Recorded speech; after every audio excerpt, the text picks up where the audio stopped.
Bonjour à tous, aujourd'hui très content encore une fois de vous retrouver sur le BTC face au dollar qu'on va analyser ensemble. Encore comme toujours, et bien avant de commencer l'analyse plus précise, on fait des rétrospectives, voir où est-ce qu'on en était hier dans les analyses et voir finalement où est-ce qu'on en est maintenant. C'est-à-dire que hier c'était quand? C'était tout simplement le 3 décembre de 2019, on a grandi l'écran, on était encore aux alentours des prix, au moment exact de la vidéo, aux alentours des prix des 7350 $, et on voyait un rebond de celui-ci pour aller revoir les 7800 $. Zone attention de short, donc vous auriez pu par exemple long jusqu'à cette zone là, d'accord, mais c'est surtout une zone de short principale pour aller revoir les zones de TP qui sont plus basses ici, qui sont mises tout simplement en vert, c'est-à-dire zone de rachat. Vous vendez votre position à crédit et vous rachetez votre position ici par après plus bas.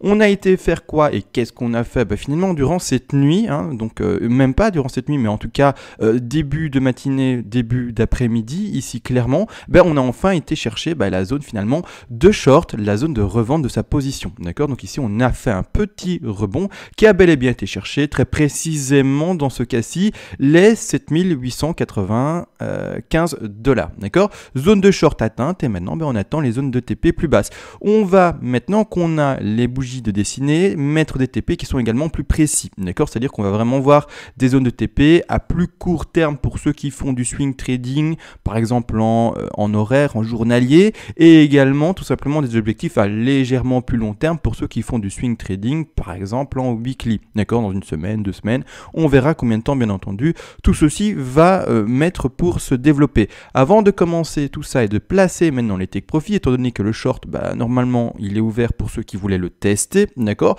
on va regarder tout ceci. Juste avant, comme dit, merci à toutes les personnes qui font des donations, vous le savez, quand vous faites une donation, je vous offre, si vous le désirez bien entendu, tout volontiers, toutes les règles d'Elliott en français. Comme ça, de votre côté, vous pouvez faire le même travail, c'est-à-dire mettre des zones, comme ici en vidéo par exemple, de short avec des TP, d'accord, également faire des scénarios à plus long terme, c'est-à-dire haussier ou baissier, et en plus de ça, si vous le désirez également, vous pouvez me demander une analyse à la demande sur n'importe quel actif spéculatif, qu'il soit crypto-monnaie ou pas, et je le ferai en vidéo YouTube le plus rapidement possible pour vous. Maintenant que tout ça c'est dit et c'est fait, c'est terminé, on va commencer l'analyse de ceci. C'est-à-dire que maintenant la zone de short, elle est atteinte et c'est parfait, d'accord, nickel. Zone de short à tester. Encore une fois, je rappelle une chose, ce sont des plans de trading que je montre en vidéo et non pas la lecture de l'avenir, d'accord. C'est-à-dire que, n'oubliez pas, si vous avez commencé à shorter ça, il faut mettre un stop loss, d'accord. Le stop loss, pas compliqué. Alors stop loss, si vous ne comprenez pas ce que je veux dire par le mot stop loss, c'est que vous n'êtes pas trader, c'est que vous n'avez pas les outils sur votre plateforme qui vous permettent de faire ce que j'explique en vidéo, d'accord. Si vous ne connaissez aucunement les termes que j'utilise, c'est que je ne m'adresse pas à vous, d'accord. Les autres qui sont vraiment dans le trading et qui ont un stop loss comme outil tout simplement, le stop loss, n'hésitez surtout pas à le mettre à la racine, d'accord. À la racine de quoi? À la racine finalement ici, d'accord. Donc sur le prix ici de Bitfinex pour exemple à 7937 $.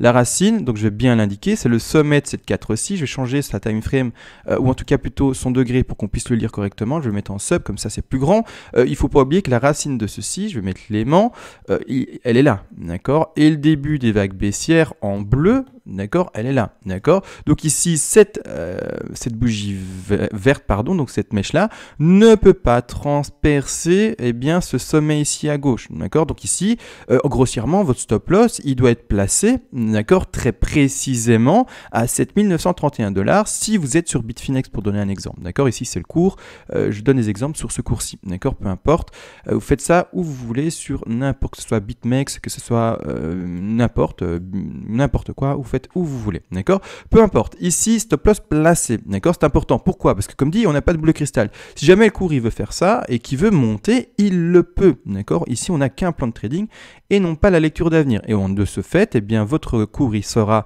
ou plutôt votre trade sera assuré, vos frais seront assurés, vos pertes seront minimisées si vous n'avez pas eu le temps de prendre un take profit partiel de sécurité, le TP 0.5 comme moi j'aime l'appeler, et donc de ce fait assurer vos arrières. Ça sert à rien de mettre trop haut, on part vraiment sur des objectifs baissiers avec des impulsifs, donc ça ne pourrait pas et ça ne peut pas péter le sommet ici tout simplement des 7931-34 $ sur Bitfinex pour exemple, d'accord. Donc ici clairement stop loss placé, short ouvert, j'ose l'espérer pour ceux qui voulaient jouer cette position là et que vous avez eu l'occasion, ça se joue parfois à quelques centimes près, parfois on attend de shorter à un prix fixe et on n'y arrive jamais, et donc le short tant pis, on le loupe. Ceux qui ont réussi tant mieux. mieux, d'accord? Vous rentrez dans le train et je suis très content pour vous. De ce fait, ce sommet 2, d'accord? Parce qu'encore une fois, n'oubliez pas, on descend en 5. 1, 2, 3, 4, 5, hein, comme montré dans la vidéo d'hier. Hein. Donc ici, j'ai réagrandi. Donc on est bel et bien dans 1, 2, là où on est maintenant, 3, 4 et 5. Hein. On est exactement sur la même chose, d'accord? Donc là maintenant, pour ma part, rien de compliqué. Dans ce plan-ci baissier, je pose ma 2, d'accord, qui est là, et j'attends ma 3, ma 4 et enfin ma dernière 5 qui doit baisser. On va regarder ensemble maintenant, du coup, quoi? Les objectifs de 3, les objectifs de 4 et les objectifs de 5 pour essayer de peaufiner, encore une fois, ces objectifs-là. Donc, c'est take profit partiel que vous pouvez placer, placer ici plus bas. De ce fait, rien de complexe. Ah, j'ai un petit problème d'écran. Hop, je vais passer en F11, c'est mieux. De ce fait, c'est parti. Alors, je vais vite retirer le stop loss. Comme ça, il gêne moins. La zone de short, je la laisse parce que c'est assez visible et assez simple. Elle ne gêne pas non plus de trop. Je vais retirer en arrière-plan ici les lignes blanches, comme ça on les voit également moins, et on ne voit que les sous-vagues, d'accord? Donc maintenant, rien de complexe, je remets l'aimant, il est placé, je pars à la racine, je vais au plus bas de ma 1, je vais bien entendu la profondeur de ma 2, extrêmement puissante, mais on en a parlé hier, comment est-ce qu'on avait spéculé ça, etc. hier. Je vous laisse voir la vidéo d'hier si vous êtes vraiment intéressé pour ça. Maintenant, j'essaie d'avancer un maximum et surtout de faire des vidéos un peu moins longue que d'habitude si j'y arrive, mais comme vous le savez, j'ai souvent la logorée, et puis voilà, je me retiens pas, et puis voilà, c'est mon style, et c'est ainsi. Peu importe maintenant, les objectifs minimum pour cette 3 ici en bleu sont les suivants, je vais tous les répéter encore une fois, ce sont les 161,8% de Fibonacci, les 261,8% de Fibonacci, les 423,6% de Fibonacci, et de manière plus occasionnelle, c'est-à-dire plus rare, les 200 et les 361,8% de Fibonacci. C'est-à-dire qu'on a un objectif minimal, d'accord? Pour ceux qui veulent jouer seulement et uniquement la vague 2 vers 3. Donc ceux qui jouent par exemple du trading en journalier, d'accord? En daily. Parce que j'imagine peut-être pas une bougie en 1 heure qui descendrait tout, pourquoi pas? Ce serait un trade très rapidement gagnant et tant mieux, mais à mon avis, on va suivre la tendance générale et on va descendre en quelques journées, d'accord? Si on doit bel et bien suivre ce plan et descendre, d'accord? De ce fait, l'objectif minimal pour ces 3-là, alors je vais mettre des rectangles, des petits rectangles verts pour montrer qu'on parle de la petite 3, parce que là à droite ce sont les grands objectifs, d'accord? Petit rectangle ici pour cette 3-là. Ici, premier objectif pour ceux qui joueraient ce petit trade-là, entre guillemets petit, hein, ce sont les 6584 $ plus ou moins, encore une fois, sur le cours de Bitfinex. N'oubliez pas, sur vos échanges, les prix sont différents. Hein. Vous n'aurez pas les mêmes prix sur Binance, vous n'aurez pas les mêmes prix sur Bitfinex, sur BitMEX, sur Bitstamp et tout le reste. Non, les prix sont légèrement différents, parfois de quelques dollars, parfois même de quelques centaines de dollars. Il faut faire attention à ça. Il faut toujours, et c'est pour ça que je vous invite à apprendre à analyser, si vous essayez en tout cas l'Elliott, d'apprendre les outils, c'est-à-dire les Fibonacci, etc. et pouvoir refaire exactement la retranscription des analyses ou faire vos propres analyses sur votre échange, mais alors avec les prix qui seront adaptés, d'accord? Parce que les Fibos ne sont pas les mêmes et ne donneront pas les mêmes prix, d'accord? C'est ça qu'il faut comprendre. Par exemple, je change vite ici. À droite, on voit deux échanges, hein, les deux premiers de la colonne. Le premier, il est à 7474, la seconde colonne était à 7519. Ici, une différence de près de 50 $. Donc, il faut bien comprendre qu'il faut s'adapter, d'accord? Si vous jouez avec des chiffres d'une autre plateforme, ça va le faire, d'accord?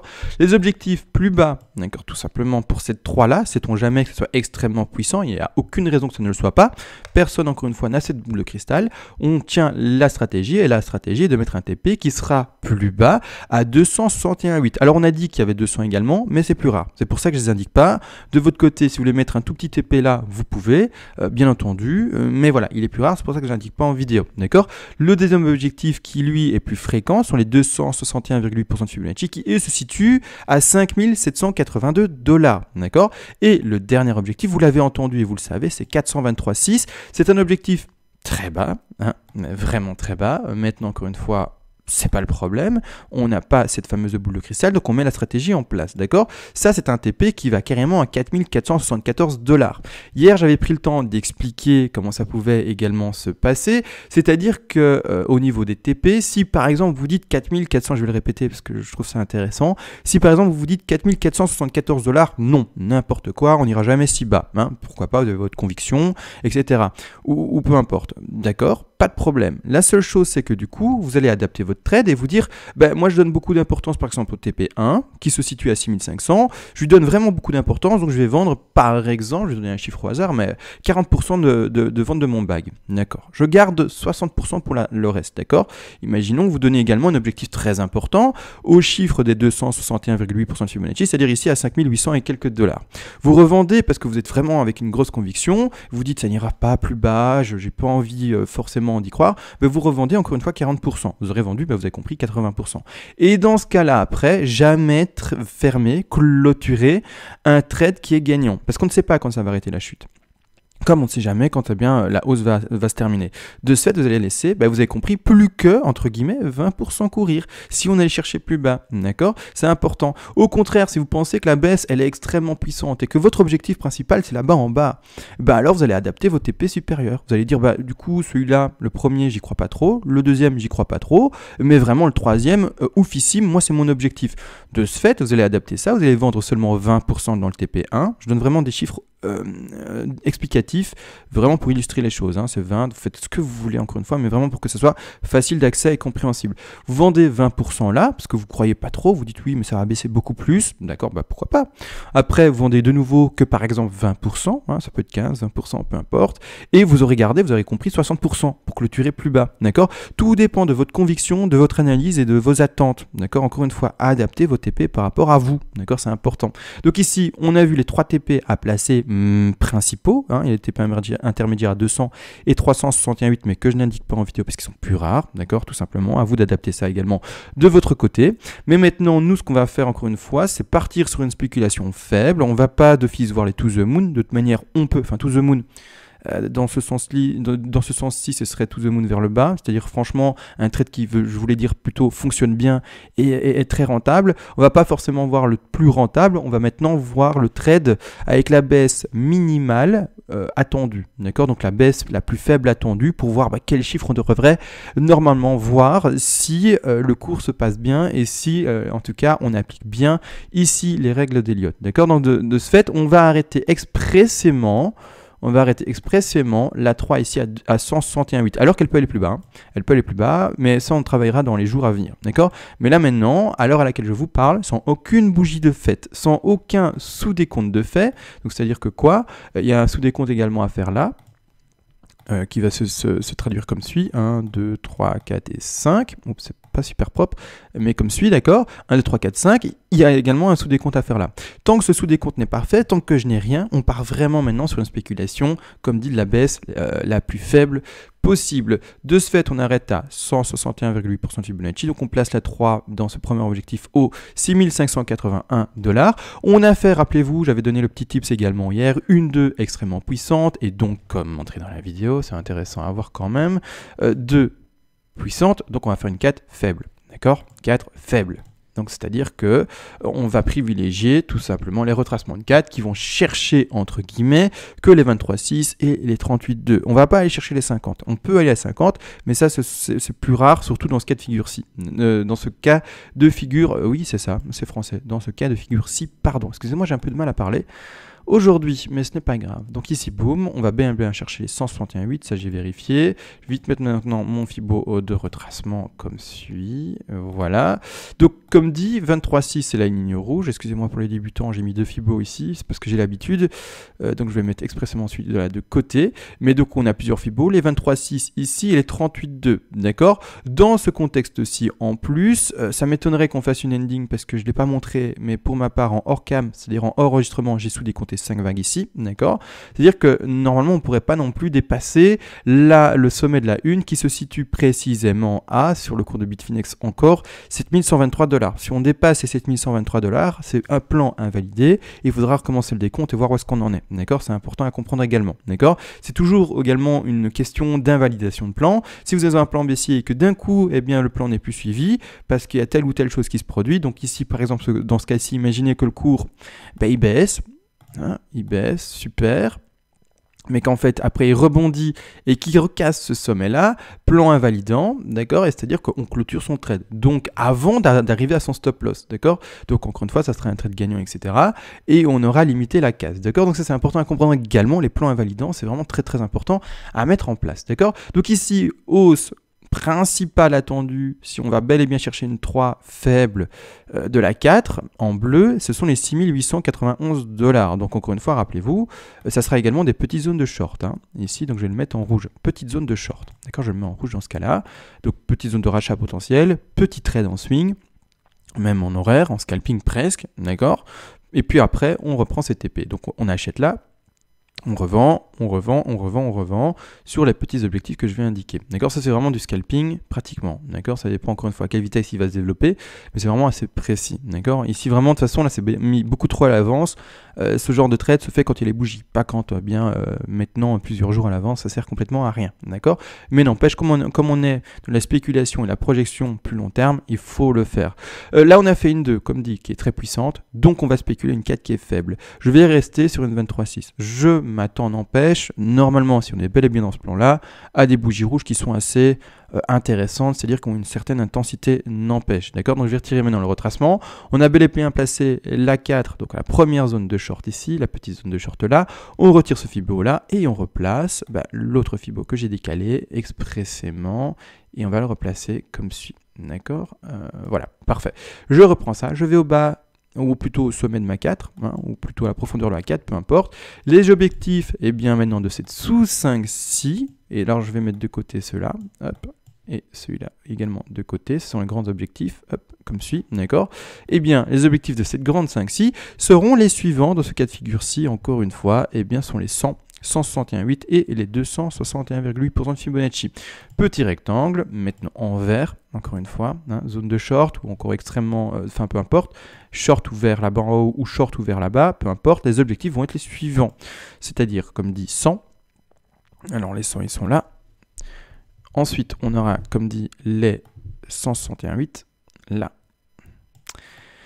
Et pour terminer, les 261,8% de Fibonacci qui sont là-bas. Alors je vais dire les chiffres oralement en dollars. Ce sont, premier objectif ici pour ceci, eh bien les 6081 $. Par après, on a également les 5586 $. Et pour terminer, on a ici les 4784 $. Alors, ici, vous voyez plein de rectangles. Ne pas oublier que les premiers rectangles qui sont indiqués à gauche, ce sont les objectifs de 3. D'accord, on n'est pas encore dans la 5. Là, c'est si jamais la 3 s'arrêtait là. Dire que grossièrement, c'est si jamais on n'atteignait pas ces objectifs-là, que le cours, comme dit, eh bien, descendrait seulement là, ferait notre petit rebond. Voici les objectifs baissiers attendus. D'accord, donc là, c'est pour du plus long. Donc ceux qui shortent à partir de cette zone supérieure où on en est plus ou moins maintenant, c'est-à-dire le short ouvert au 7800, voire pour ceux qui veulent vraiment un peu tardivement ouvrir le short, 7005, n'oubliez pas votre stop, etc. C'est très important. Clairement, voilà les objectifs pour du plus long terme. Du plus long terme, c'est-à-dire ici, vraiment attendre journalier, semaine, encore une fois, du weekly. On ne sait jamais trop s'avancer sur le temps, mais voilà, en tout cas, pour quelque chose, un trade un peu plus long dans le temps. D'accord, ce sont les objectifs principaux. Après, encore une fois, on va également, vous le savez très bien, devoir adapter tout ceci par rapport aux vagues de plus grande envergure, que je vais également dessiner maintenant à l'écran, qui sont là en 1, 2, 3, 4, 5. On va pas le faire aujourd'hui parce qu'on n'a aucune vague. J'ai travaillé les sous-vagues, ok, mais on va pas maintenant faire des corrélations, etc. parce qu'on est trop sur la spéculation à mon sens et que ça ne servirait pas à grand chose. D'accord, on a des objectifs principaux, oui. On va d'abord regarder maintenant le développement des sous-vagues. On va lui laisser un peu de temps. On va regarder ça ensemble. On va essayer en tout cas de le voir ensemble de manière journalière. Si j'y arrive, parce que j'ai beaucoup de choses à faire en ce moment dans ma vie IRL, c'est-à-dire dans ma vie finalement hors YouTube, d'accord. Donc ici clairement il faut le comprendre que voilà, je vais essayer de suivre ça un maximum avec vous. Journalièrement, mais parfois c'est difficile. Peu importe, maintenant j'ai donné les objectifs pour cette projection-ci. On va essayer comme d'habitude d'optimiser son placement des TP, etc. Au fur et à mesure de l'évolution de ceci. Maintenant, avec beaucoup d'avance, voici les 3 TP que je placerai pour en tout cas ces objectifs-là d'une baisse minimum. Je rappelle tous les chiffres. Donc vraiment, ce sont pour le trade à long terme, entre guillemets, hein. Encore une fois, est-ce que c'est du long terme? Tout dépend, encore une fois, de la time frame dans laquelle on s'exprime. Mais clairement, le premier objectif serait les 6070, plus ou moins là. Ensuite, un peu plus bas, les 5570 et encore un peu plus bas ici, tout simplement, les 4780 $. Oui, c'est bas, je le sais, mais c'est comme ça et on n'y peut rien. Si le BTC veut faire un crash énorme, il le peut. Et malheureusement, on n'a rien à dire là-dessus, d'accord? C'est pas nous qui décidons.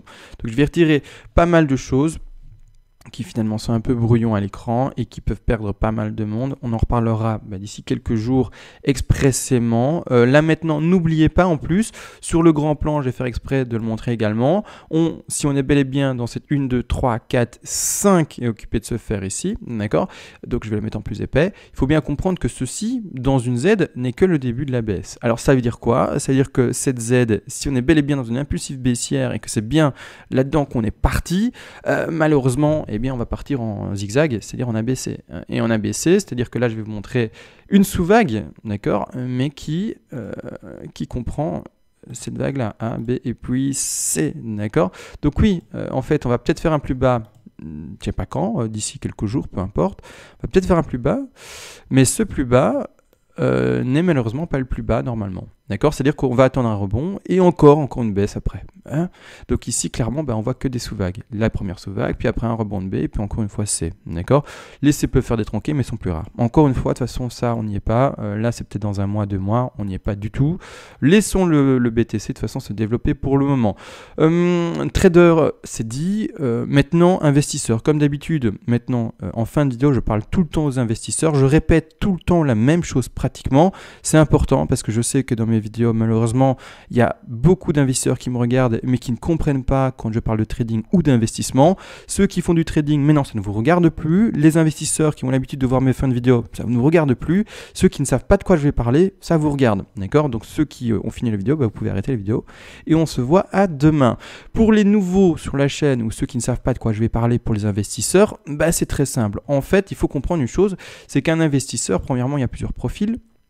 Je rappelle expressément, rappelez-vous, parce qu'il faut que je fasse de la prévention, c'est assez important, d'accord? Il y a plusieurs profils, il y a des investisseurs qui veulent acheter, encore une fois, le bottom, c'est-à-dire qu'ils vont acheter à 100% le plus bas qu'ils pensent être le plus bas, c'est-à-dire être un investisseur qui est très agressif dans ses positions. Il y a également les investisseurs qui sont plus défensifs, qui vont acheter par palier, et il y a d'autres investisseurs qui sont extrêmement défensifs, qui vont acheter par palier, mais en plus de ça, qui vont attendre des confirmations extrêmement fortes, d'accord? Donc maintenant, je vais exprimer ces trois profils.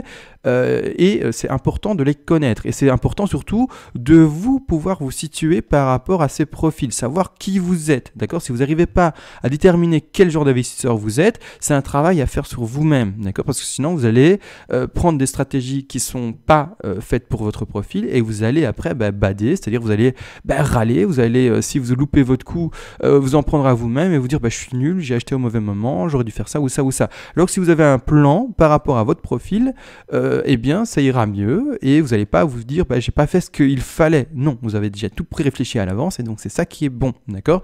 Donc ici, en l'occurrence, alors je vais repasser en daily pour avoir plus de facilité de lecture. Clairement, en l'occurrence, un investisseur. Alors je parle pas aux investisseurs qui sont depuis longtemps dedans. Hein, je parle maintenant à ceux qui ont des liquidités encore à mettre. Si vous avez mis toutes vos liquidités dedans, c'est fini. C'est-à-dire, et encore je précise, les liquidités que vous pouvez perdre. C'est-à-dire que grossièrement, n'oubliez pas qu'on est sur un marché risqué. Tous les marchés qui sont spéculatifs, bourse classique, crypto-monnaie ou peu importe, tout ce qui est spéculatif, c'est risqué. D'accord? Il n'y a pas de risque zéro et au contraire, il y a un risque énorme. Il faut le comprendre et il faut le savoir. Vous avez beaucoup de chances, malheureusement, de perdre votre argent. C'est pour ça qu'on préconise encore et toujours de mettre que de l'argent qui ne va pas changer vos habitudes de vie, votre aisance de vie. Vous allez pouvoir payer comme d'habitude, je le dis souvent, continuer à payer les croquettes de votre chien, l'essence de la voiture, l'assurance, la maison, les cahiers pour vos enfants à l'école, le goûter et toutes ces affaires-là, tout simplement, aller au restaurant et tout, d'accord? Donc ça, encore une fois, petite parenthèse de fait, mais important, d'accord? Donc mettez de l'argent qui, finalement, ne vous est pas utile, en tout cas, d'accord? Donc finalement, une très petite partie du capital que vous avez de disponible, n'en mettez pas de trop, sinon vous allez pleurer, vous allez avoir peur et vous allez suer, d'accord? Donc maintenant, les investisseurs, je vais rappeler tous les profils. Hier, je ne l'ai pas fait. J'avais parlé des profils qui essayaient d'acheter le bottom en lissant le rachat. Maintenant, je vais rappeler les trois profils, en tout cas majoritaires qui existent. Il y a le profil qui est conservateur, c'est-à-dire en fait le profil qui est très défensif. C'est un profil qui, lui, va attendre tout simplement la confirmation haussière assez forte. Soit, en fait, il va attendre la cassure des ATH, c'est-à-dire que là, maintenant, il dit, ok, je vois un petit marché baissier, j'achète pas, hein, ça peut baisser jusqu'à je sais pas quand, peu importe. Moi, je veux que quand je mette de l'argent dans un actif, ben, ça soit rentable assez rapidement et que je ne doive pas attendre finalement une période de crash qui peut durer 6 mois, 1 an, 2 ans, 3 ans. Peu importe, ici on parle de manière générale, je ne parle pas que de la crypto-monnaie. Hein, d'accord, il y a des crashs qui ont duré 20 ans, voire même plus pour certains actifs. D'accord, il y a même des crashs qui sont encore occupés et qui durent depuis indéfiniment. D'accord, il y a des actifs qui ont commencé haut et qui sont au plus bas et qui sont vraiment linéaires tellement ils sont bas et ils ressemblent plus à rien. D'accord, il faut savoir, il y a des gens malheureusement, ça fait 30 ans, ils sont dans un crash. D'accord, donc bon, à un moment il faut être sorti, mais il y a des actifs comme ça, d'accord, il faut le savoir. D'accord, donc ici clairement, l'investisseur qui est très conservateur, c'est-à-dire très défensif, ben, il va attendre quoi? La cassure des ATH pour commencer à rentrer dans le marché. C'est-à-dire qu'il va attendre, ATH c'est les derniers plus hauts, hein. Il va attendre vraiment la confirmation de la cassure, donc du dernier plus haut, soit de celui-ci pour le premier, soit carrément, il va attendre encore une fois, donc ici je vais faire ceci, encore une fois que le cours monte encore plus, et également casse, donc ce dernier plus haut ici, d'accord, carrément les 19 000 et quelques dollars, donc presque ici les 20 000 dollars. Une fois qu'il aura un nouveau bull run, alors encore une fois, ce terme je l'aime pas, encore une fois qu'il aura pu de son côté identifier la cassure des anciens plus hauts et donc une reprise haussière significative, là il va se dire ok, il y a un intérêt à nouveau qui reprend pour cet actif-ci, je vais investir, c'est le bon moment, ok, maintenant je suis normalement assuré de retrouver une hausse. C'est jamais assuré, encore une fois, n'oubliez pas, actif risqué, d'accord, il faut encore être conscient de ça. Ça c'est le conservateur, très conservateur, c'est le très défensif. N'empêche, il y en a qui quand même sont un peu moins défensifs et qui veulent investir un peu plus vite ou en tout cas un peu plus tôt et veulent avoir des prix plus intéressants qu'acheter par exemple ici à 13 000, presque 14 000, voire acheter ici à carrément 19 000. Il y a des gens qui veulent quand même faire plus de rentabilité, même si ça va prendre plus de temps. D'accord, il faut comprendre, hein, ça prendra plus de temps sur la rentabilité directe. Vous serez peut-être dans le rouge pendant un certain temps, alors que l'investisseur qui sera plus conservateur, et c'est toujours pas assuré, hein, bien entendu, mais sera normalement dans le vert plus rapidement. D'accord ? Attention, la rentabilité n'est pas la même. Hein, c'est ça qu'il faut comprendre. Celui qui va être un peu plus rentable, d'accord, celui qui va avoir un facteur de rentabilité plus élevé, va essayer d'acheter le bottom, et il va essayer d'acheter le plus bas. Malgré tout, on peut être également réservé, c'est-à-dire sur la défensive, et de ce fait, acheter par palier. Donc vous divisez votre capital en, 3 parties, 4 parties, 5 parties, 6 parties, peu importe, faites ça comme vous voulez. Mais ici, il est important de comprendre qu'on a passé des niveaux clés. D'accord ? Le premier niveau clé, je le rappelle, comme dans toutes mes vidéos, ce sont les 61,8% de Fibonacci. D'accord ? Ce niveau-là est intéressant. C'est-à-dire que le niveau que vous voyez ici, des 61,8, était un niveau à acheter.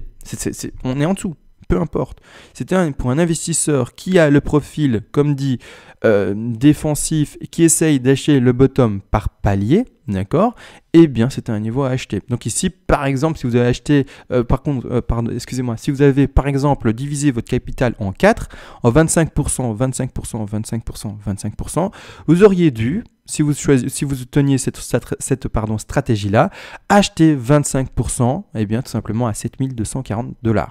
Maintenant, encore une fois, comme on ne sait jamais, et il est très important de le comprendre, si le cours il monte ou si le cours il baisse, parce qu'on n'a pas de boule de cristal malgré nos analyses, hein, je ne vais pas faire le vendeur de formules magiques qui n'existent pas, clairement, bien maintenant si on baisse, on garde les autres pourcents pour acheter les niveaux inférieurs, c'est-à-dire le niveau des 76,4, d'accord, qui se situe celui-ci à 5675 $, voire même les niveaux inférieurs. D'accord. Alors oui, on n'a peut-être pas envie de croire là-bas en dessous, mais encore une fois, à vous d'adapter votre stratégie par rapport à vos convictions et à vos niveaux-là. D'accord. Mais achetez par palier, parce que si ça devait baisser, vous allez être très content d'avoir gardé pour acheter plus bas. Vous allez lisser vos points d'achat et donc donner un prix moyen d'achat qui sera le plus proche possible du plus bas. D'accord. Alors que si vous aviez tout acheté, par exemple, à 100% ici à 7200 $, et que le cours il devait baisser, que vous n'avez plus de capitaux à investir parce que vous avez une limite et que vous n'êtes pas fou, parce que vous investissez que ce que vous pouvez et non pas de manière exagérée,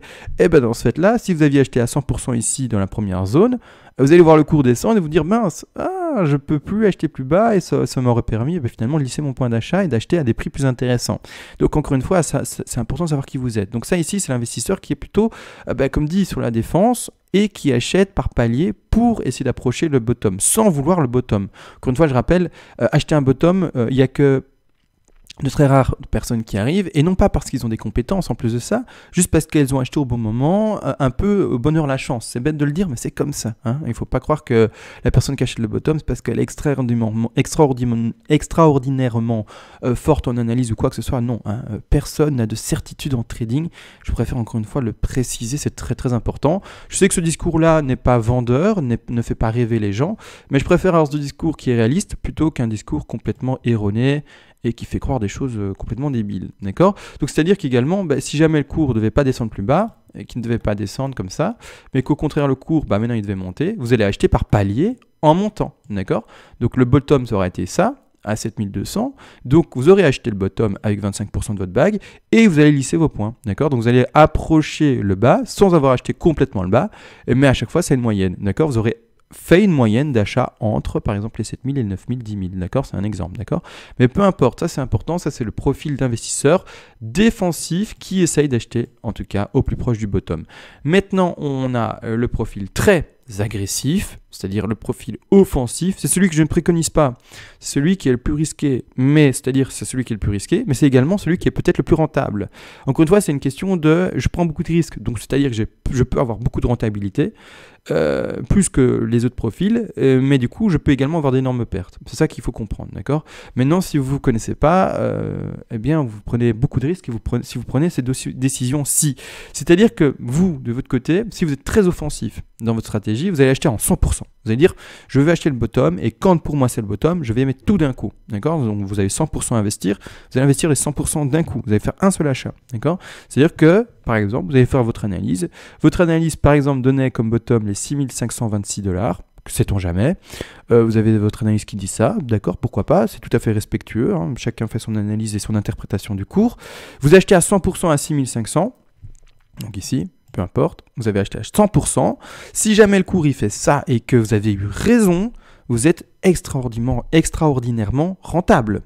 Par contre, si le cours, comme dit précédemment il y a 2 minutes, il fait ça, non, vous n'êtes pas rentable, d'accord? Donc encore une fois, à vous de savoir, si vous êtes vraiment très offensif, comme là montré en vidéo, et que le cours baisse, il ne va pas falloir après vous mordre les doigts. Il ne va pas falloir après se morfondre et se dire mais non, mais j'ai fait n'importe quoi. Non, vous prenez ce risque, donc vous êtes conscient que le cours il peut encore baisser, d'accord? Et il ne faut pas après se dire mince, j'ai fait une bêtise. Tant pis, d'accord? Et vous prenez cette erreur en compte et vous vous dites mais tant pis, c'est comme ça, d'accord? Donc ça, c'est important de se comprendre et de se connaître, d'accord? Donc là maintenant, j'ai fait une petite rétrospective sur les 3 profils. Je vais pas aller plus loin dans l'investissement aujourd'hui, encore une fois. Je fais un peu de tout tous les jours, mais voilà. De toute façon, maintenant vous le savez, en fin de vidéo, je fais exprès de tout le temps reparler d'investissement parce que malheureusement, trop de personnes qui font l'investissement ne comprennent pas mes premières parties de trading et finalement font n'importe quoi. Donc maintenant je suis obligé de faire ça pour assurer le fait que tout le monde comprenne et que tout le monde puisse s'y retrouver dans mes vidéos. D'accord? Donc maintenant on a tout vu. Donc comme dit en fin de vidéo, sachez qui vous êtes. C'est très important et c'est le plus important. D'accord? C'est vraiment le plus important. Pour moi, si vous avez compris ça, j'ai gagné vraiment beaucoup dans ma mission de pédagogue, on va dire ça comme ça en tout cas, sur en tout cas l'investissement. D'accord, c'est vraiment très important à comprendre. Sachez qui vous êtes. Une fois que vous savez qui vous êtes, eh bien j'aurai tout gagné. En tout cas, mon objectif principal sera atteint. D'accord, parce que après vous serez autonome et vous n'allez pas regretter vos actions. Et c'est ça qui est très intéressant. D'accord, et important surtout. Voilà, on a tout vu. Merci encore à tous. On se verra demain. Désolé, aujourd'hui j'ai eu un peu de mal à parler, à articuler. Bon voilà, ça arrive.